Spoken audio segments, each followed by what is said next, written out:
It was the dawn of the 20th century when the atmosphere within a confined metalworking establishment situated in Leavenworth, Kansas possessed a density one could nearly consume with each breath. The flavor consisted of brimstone particles, pulverized carbon residue, and the sharp essence of ferrous materials subjected to relentless pounding until rendered subservient. This establishment offered no sanctuary of ease or relaxation whatsoever. Instead, it represented a domain where brutal cadence toil reigned supreme, illuminated solely by the incandescent heart of the furnace, while the sole auditory presence emerged from the thunderous percussion of steel meeting the workbench in deafening repetition. Positioned at the epicenter of this sweltering obscurity labored a youthful trainee answering to the designation Roy Buck. A mere 13 rotations around the sun comprised his earthly existence, yet he executed the duties of a fully matured laborer within a civilization indifferent to the fragility accompanying adolescence. His extremities bore indelible markings of charcoal staining, while his upper limbs exhibited the distinctive musculature achievable exclusively through wielding a heavy mallet across 12 consecutive hourly intervals daily. However, during this specific weekday occurrence, Roy experienced emotions transcending mere physical exhaustion. Fury coursed through his consciousness. His visual attention fixated upon an accumulation of fractured implements relegated to the establishment's periphery. These agricultural instruments included cultivating blades, earth-turning components, and wood-splitting devices delivered by regional agrarian laborers. These individuals constituted the fundamental structural support sustaining Kansas's financial ecosystem, sacrificing their corporeal well-being against the merciless, unforgiving terrain characterizing the expansive prairie territories. Their failures stemmed neither from insufficient dedication nor from inadequate geographical conditions, but rather from the pathetic quality of their metallic equipment. The scientific understanding of alloy composition during the early 1900s represented an exercise in perpetual settlement.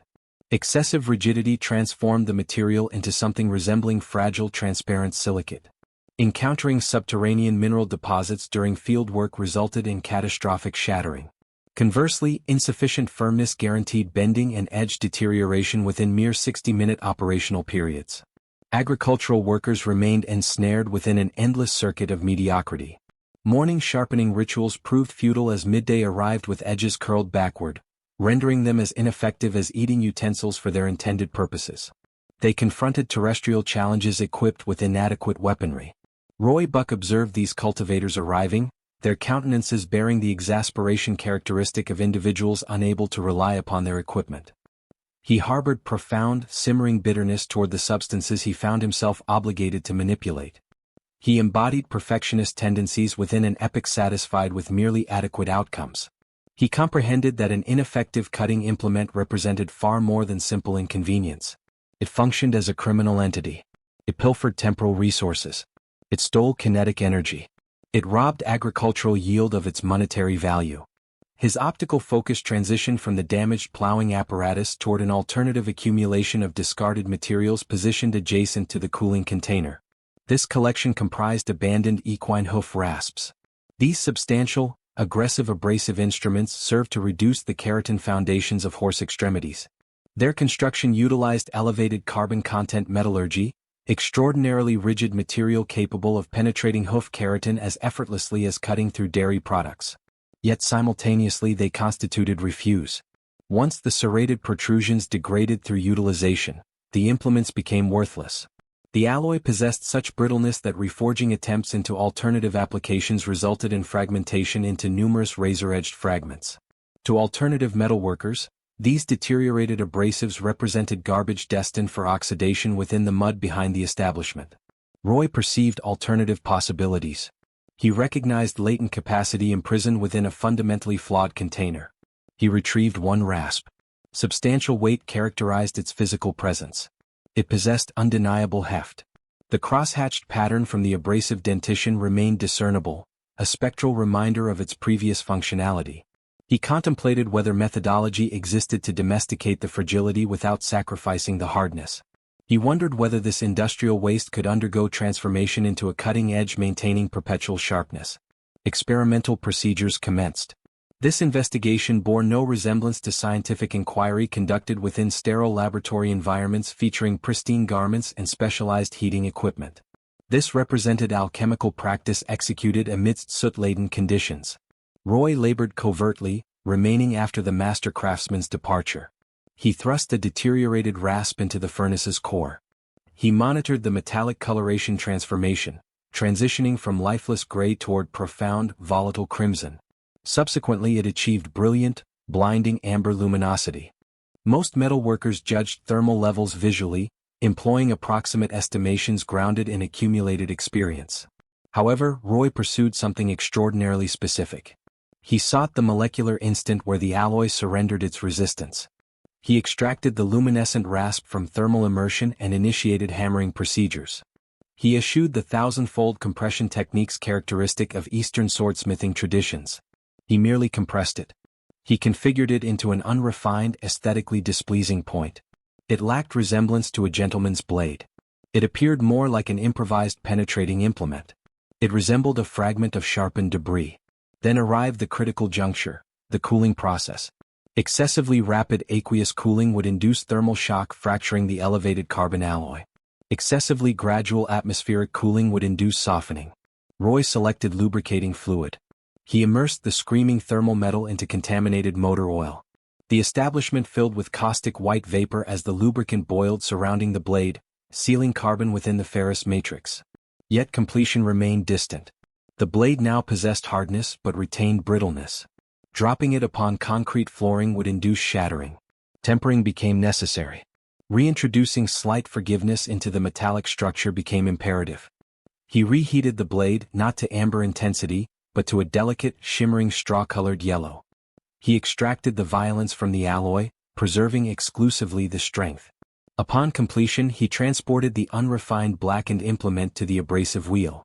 Orange sparks showered the chamber with furious intensity. He ground a beveled angle onto the cutting surface. He deliberately avoided polishing the blade's remaining surfaces. He preserved the abrasive markings along the spine. It retained rasp-like appearance. It looked primitive. He retrieved a standard ferrous fastener from the workstation. He secured the fastener in the vise. Then he wielded his new implement, chopping into the iron fastener as though splitting timber. A loud metallic impact resonated. He withdrew the implement. He anticipated observing a chip in the blade. He anticipated seeing the edge rolled backward or fractured. Instead he observed a profound gash in the iron fastener. He ran his thumb across the blade's edge. It maintained razor sharpness. It hadn't chipped. It hadn't dulled. It had penetrated iron and survived. Roy Buck had inadvertently unlocked heat treatment secrets. He hadn't merely constructed a cutting tool. He had resolved the Kansas farmer's paradox. He had created material simultaneously rigid enough to maintain perpetual edge retention yet resilient enough to survive real-world abuse. He didn't establish a commercial enterprise immediately. He didn't design corporate imagery. He simply commenced manufacturing them for individuals requiring such implements. Farmers ceased bringing plows for weekly sharpening. They began inquiring about Roy's creation. They disregarded aesthetic deficiencies. They overlooked handles constructed from scrap timber or leather washers. They valued that when positioned in fields 5 miles from the nearest sharpening apparatus, the implement functioned reliably. It was a tool born from exasperation.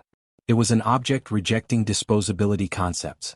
In the early 20th century, as the industrial world began flirtation with mass production ideology, manufacturing items cheaper and faster, Roy Buck proceeded in the opposite direction. He proceeded slower. He proceeded harder. He appropriated industry garbage, the broken abrasives, and transmuted them into precious materials. This moment in the Soot-Stained establishment defines the entire trajectory of American blade culture. The most celebrated cutting implement in history didn't originate as a sketch by a designer in an elevated office structure. It began as insurrection against inadequate metallurgy. It began with a youth refusing to accept that tools should fail. Roy Buck didn't construct a toy company. He built a philosophy of molecular density. He inadvertently armed the American laborer with steel harder than the work they executed. The Buck implement was not designed as warfare weaponry, nor was it designed as a collector's item. It was designed to skin rabbits, sever cordage, and whittle wooden pegs, accomplishing this without complaint. It was a silent collaborator to the laborer. The catastrophe which would not reveal itself for another century is that this obsession with performance, this absolute refusal to compromise on heat treatment, would eventually become a disadvantage in a world that forgot how to sharpen anything at all. But in the sweltering thermal intensity of that Kansas summer, no synthetic materials existed. No marketing existed, and no planned obsolescence existed. There existed only the abrasive, the thermal source, and the edge that would not surrender.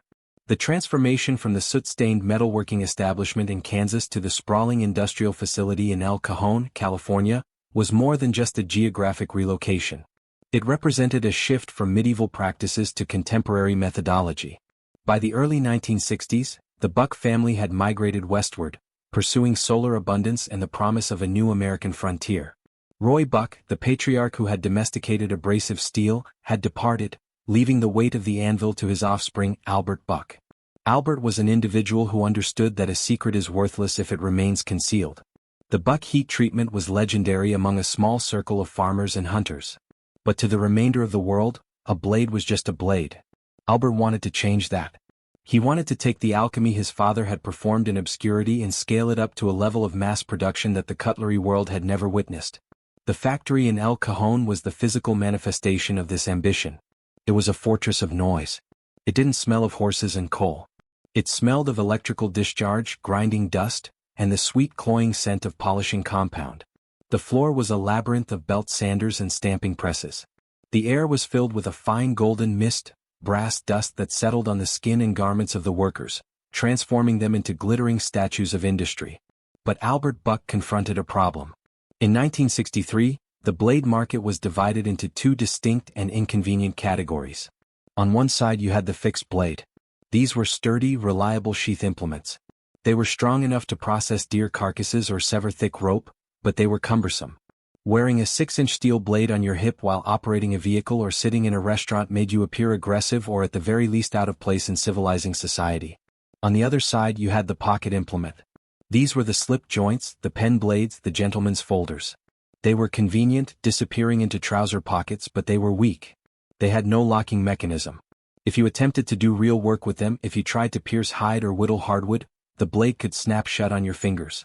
They were toys for cleaning fingernails, not tools for survival. Albert Buck saw a gap in the universe. He envisioned a hybrid. He wanted to build an implement that folded like a pocket knife, but worked like a fixed blade. He wanted a folding hunter. The board of directors ridiculed him. They informed him it was impossible. They told him that the mechanics of a folding implement were inherently weak. They told him that an implement large enough to do heavy work would be too heavy to carry in a pocket. They told him that the price point he was suggesting, $16, was insanity. In 1964, you could purchase a decent field implement for $4. Asking a man to pay $16 for a blade was like asking him to pay $100 for a hammer.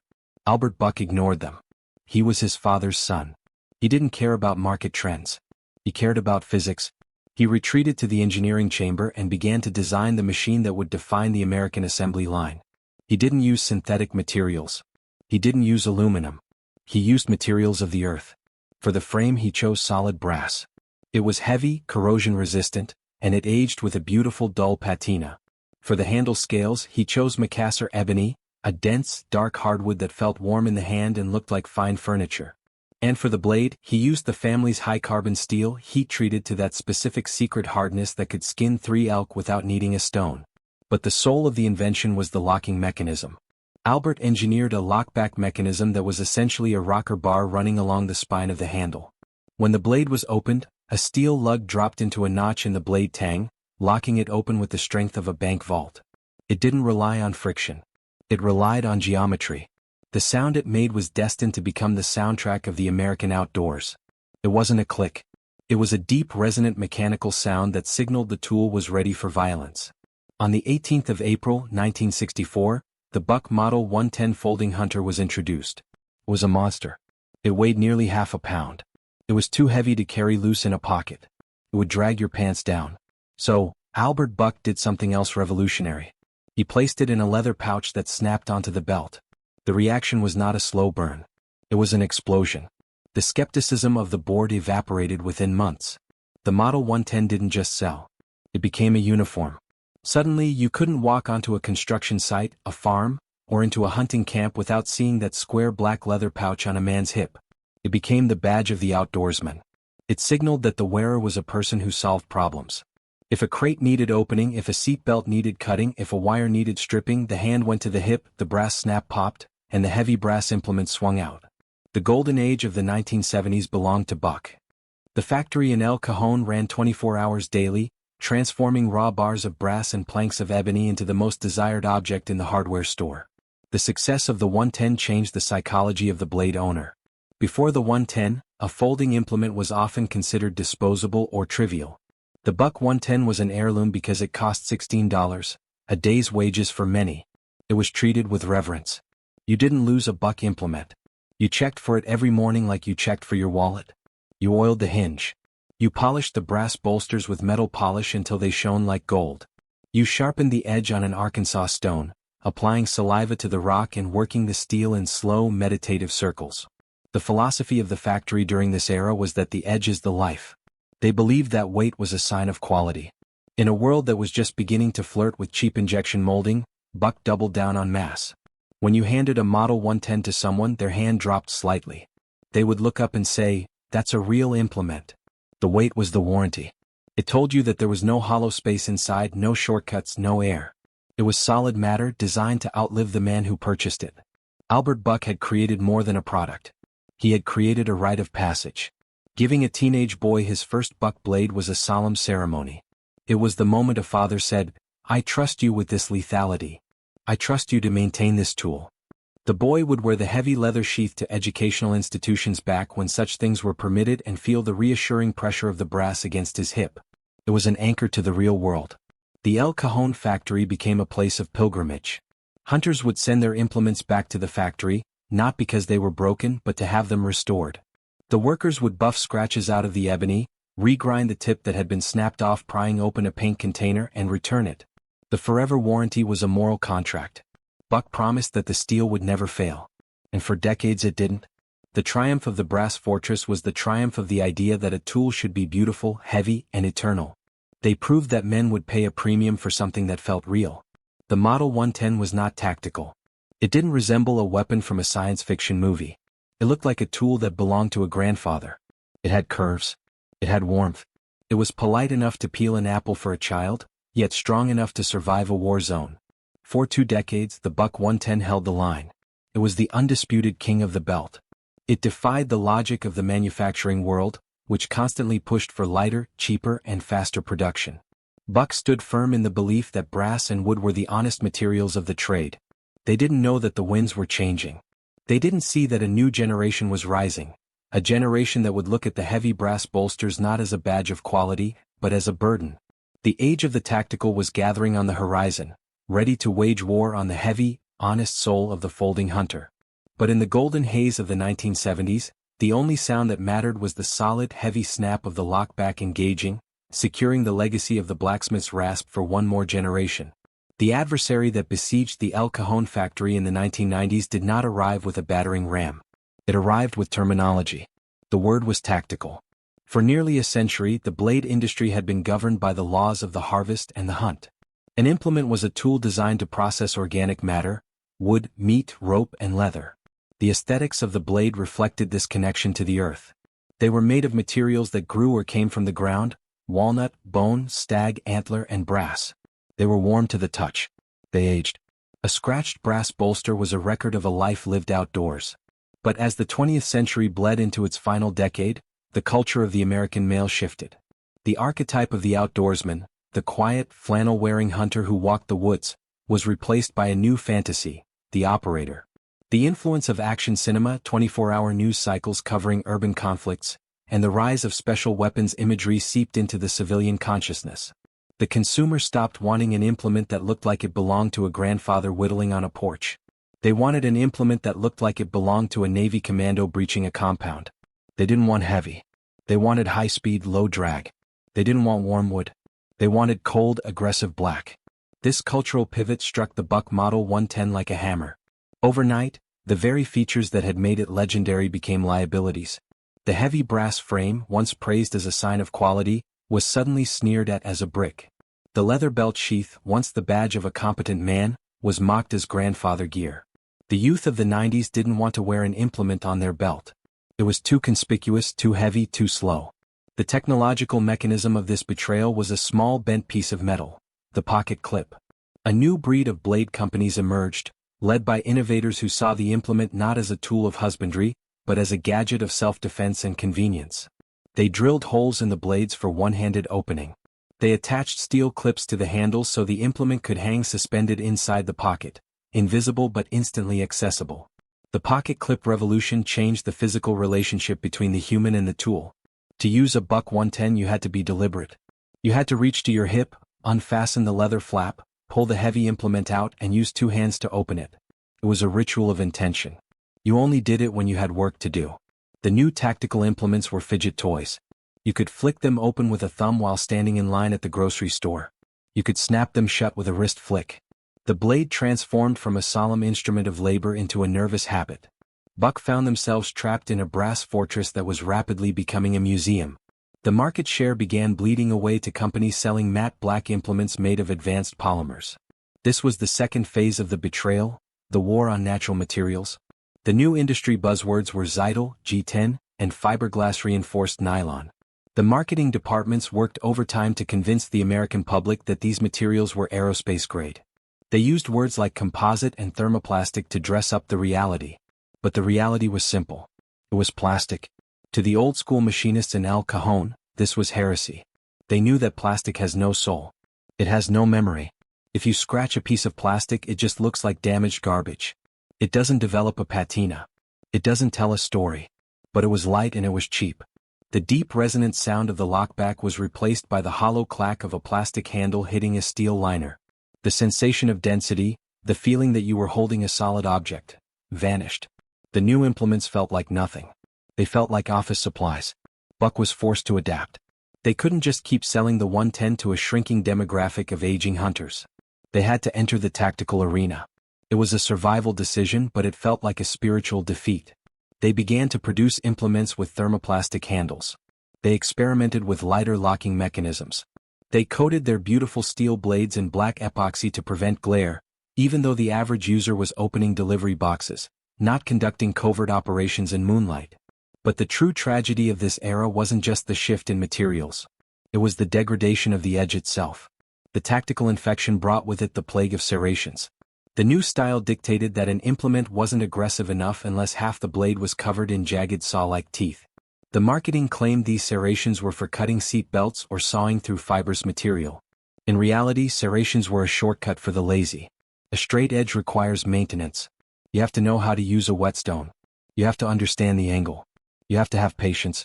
A serrated edge rips through material by brute force. It doesn't slice, it tears. And when a serrated blade goes dull, it is nearly impossible for the average user to sharpen. You can't use a flat stone. You need special tapered rods and infinite patience. So nobody sharpened them. This birthed the era of the disposable implement, the ultimate insult to the legacy of Roy Buck. The ultimate insult arrived in the form of the gas station blade. By the late 90s and early 2000s, the market was flooded with implements that were caricatures of the tactical aesthetic. You could walk into a gas station or convenience store and find a plastic container on the counter filled with implements selling for $5. They were painted in neon colors or zombie green. They had skulls molded into the plastic handles. They had useless holes drilled into the blades for aerodynamics. These objects were blade-shaped, but they were not blades. The steel was soft, untempered scrap metal from overseas foundries that had never heard of the Buck heat treatment. The locks were dangerous, prone to failing and slicing the user's fingers. But the public purchased them by the millions. The existence of the $5 implement destroyed the value proposition of the now $40 Buck 110. The consumer forgot that a blade was supposed to be a lifetime investment. They began to treat implements like ballpoint pens. If you lost it, you purchased another one. If it got dull, you threw it in a drawer and purchased another one. The gas station blade devalued the very concept of steel. Buck stood in the middle of this plastic storm, trying to hold on to their identity. They refused to discontinue the Model 110 even when sales dipped. They kept manufacturing it in Cajon, kept riveting the brass and sanding the ebony. But they were now selling a legacy product. They were selling a grandfather implement. The attorney and the laboratory also made an appearance during this decline. Safety warnings on blade packaging multiplied. The industry became terrified of the very tool it was selling. The new tactical implements were designed with flipper tabs that acted as finger guards, not just to open the implement, but to protect the user from their own incompetence. The assumption was no longer that the user was a skilled craftsman who respected the edge. The assumption was that the user was a clumsy liability who needed protection from the blade. The intimacy of the maintenance ritual was broken. In the Golden Age, a Sunday afternoon might be spent oiling the hinge of your buck implement and running the blade across a stone. It was a meditation. It was a connection to the physics of the tool. In the tactical age, there is no maintenance. The implements are held together with torque screws that strip if you try to tighten them. The mechanisms are filled with ball bearings that get grit in them and seize up. The plastic handles cannot be oiled or polished. The tool became a sealed unit, a black box of mystery that worked until it broke and then was discarded. The visual language of the blade shifted from tool to weapon. A buck 110 looked at home on a picnic table next to an apple and a piece of cheese. A tactical folder with a black serrated blade and a skull on the pocket clip looks like a threat. It makes people uncomfortable. It changed the social acceptability of carrying an implement. In the 1970s, pulling out a buck blade to whittle a stick was seen as normal behavior. In the 1990s, pulling out a high-speed tactical implement made people take a step back. The design itself criminalized the user. It screamed violence instead of utility. Bucks survived this era, but they did so with scars. They had to diversify. They had to make plastic implements to keep the lights on. They had to compete in the race to the bottom against the gas station trash. But every time a plastic handle came off the line, it felt like a silent apology to Roy Buck. The man who had spent his life fighting against soft steel and broken tools was now watching an industry celebrate them. The heavy, honest weight of the brass was gone, replaced by the featherlight, insubstantial feel of a culture that no longer wanted to build things but only wanted to open packages containing things built by someone else. The edge was no longer the life. The look was the life, and the look was cheap, black, and disposable. The final chapter of the buck implement story is not about a factory closing down because the factory did not close. It is about a migration, a retreat, and a fundamental silencing of the American assembly line. As the new millennium broke, the cost of conducting business in El Cajon, California, became a suffocating weight. The state that had once been the frontier of opportunity had become a labyrinth of regulation and expense. Electricity costs were soaring. Taxes were punishing. The culture of California had shifted from the rugged individualism of the gold rush to a regulated, sanitized environment where a factory stamping out heavy steel blades felt like a relic of a barbarous past. In 2005, the Buck family made a decision that was both logistical and spiritual. They packed up the brass fortress. They unbolted the massive stamping presses that had thundered for 40 years. They gathered the secrets of the heat treatment and the remaining stock of ebony wood, and they left. They moved the operation north to Post Falls, Idaho. This was not just a change of address. It was an exodus. It was a retreat to one of the last bastions of the American outdoors. A place where carrying an implement was still seen as a normal, healthy part of daily life. But while Buck managed to keep their machines running on American soil, a heroic feat in an era where nearly every competitor had outsourced to China, they could not stop the cultural rot that was spreading across the rest of the country. The belt implement culture was deceased. The death of this culture was silent and slow, like the erosion of stone. In the 1970s, a man wearing a Buck 110 in a leather sheath on his belt was a common sight. He was a teacher, a mechanic, a father, a neighbor. The implement was visible. It was part of his silhouette. It signaled that he was prepared. If a package needed opening, if a loose thread needed cutting, if an apple needed slicing, he was the provider of the solution. In the modern world, that same man is viewed with suspicion. If you walk into a corporate office, a shopping mall, or an educational institution today with a heavy leather pouch on your hip, you are not seen as a handyman. You are seen as a threat. The visual language of the implement has been hijacked by fear. The zero-tolerance policies of educational institutions and workplaces have criminalized the tool. So the implement went into hiding. It migrated from the belt where it was proud and accessible to the bottom of the pocket, clipped out of sight, or worse, it vanished entirely. The modern man does not carry a tool. He carries a phone. He has outsourced his ability to solve physical problems to an application. And if he encounters a physical barrier, a rope, a box, a plastic clamshell package, he is helpless. He has to ask for scissors. He has to use his keys. He has to use his teeth. This helplessness spawned the ultimate insult to the legacy of Roy Buck, the disposable box cutter. The box cutter is the anti-implement. It is the physical embodiment of a society that has given up on quality. It is a cheap stamped piece of sheet metal or plastic holding a razor blade that is thinner than paper. It has no weight. It has no balance. It has no soul. When the razor blade gets dull, which happens after cutting 3 cardboard boxes, you do not sharpen it. You do not oil it. You press a button, slide the blade out, and throw it in the trash. We traded the forever warranty for the disposable razor. The tragedy of this trade is not just economic. It is intellectual. The loss of the implement brought with it the loss of the knowledge of how to maintain an edge. Sharpening an implement is a discipline. It requires an understanding of geometry. You have to know the angle, 20 degrees for a working edge, 15 for a slicer. You have to listen to the sound of the steel on the stone. You have to feel the burr form on the edge and then gently remove it. It is a conversation between the man and the metal. It teaches patience. It teaches that if you take care of your tools will take care of you. Today that knowledge is almost extinct. The average American male under the age of 40 does not own a whetstone. He does not know what honing oil is. If you handed him a dull buck 110 and a bench stone, he would likely ruin the blade or cut himself. We have become a nation of consumers who expect our products to work forever without our help. And when they stop working, we expect to replace them instantly. The heat treatment that Roy Buck spent his life perfecting is irrelevant to a generation that treats steel like tissue paper. The Buck Model 110 still exists. You can still purchase it. In the factory in Idaho, there are still men and women who grind the blades by hand, who rivet the brass, who sand the ebony until it glows. But the context of the implement has changed. It has become a legacy object. It is purchased as a gift for a father to remind him of his youth. It is purchased by collectors who place it in a glass case. It is purchased by the few remaining tradesmen who refuse to surrender to the plastic tide. But it is no longer the default status. It is an anomaly. Walk into a hardware store today. You will see rows and rows of plastic-handled utility implements, snap-off cutters, and tactical folders made of mysterious soft steel. In the corner, perhaps behind a glass cabinet, you might see the yellow box of a Buck 110. It sits there like a monarch in exile. It looks heavy. It looks expensive compared to the plastic junk surrounding it. It looks like a relic from a time when we constructed skyscrapers and repaired our own automobiles. The ghost of the range is the memory of the weight, the phantom sensation on the hip. The feeling of reaching down and finding the cold, solid assurance of brass. That feeling grounded a generation. It told them that they were capable. It told them that they could alter their environment. Now the hip is light. The belt is empty. The pockets are filled with devices that connect us to the digital cloud but disconnect us from the physical earth. The empire of the edge didn't fall because the steel failed. The steel is just as hard as it ever was.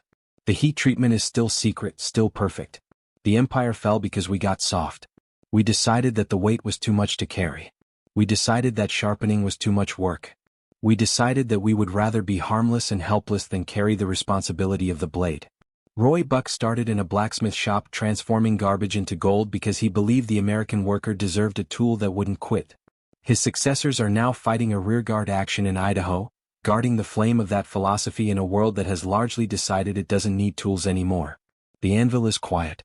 The abrasive is dull. And the Buck implement sits in the drawer, sharp and ready, waiting for a hand that knows how to hold it, while the world outside struggles to open a package with a set of automobile keys.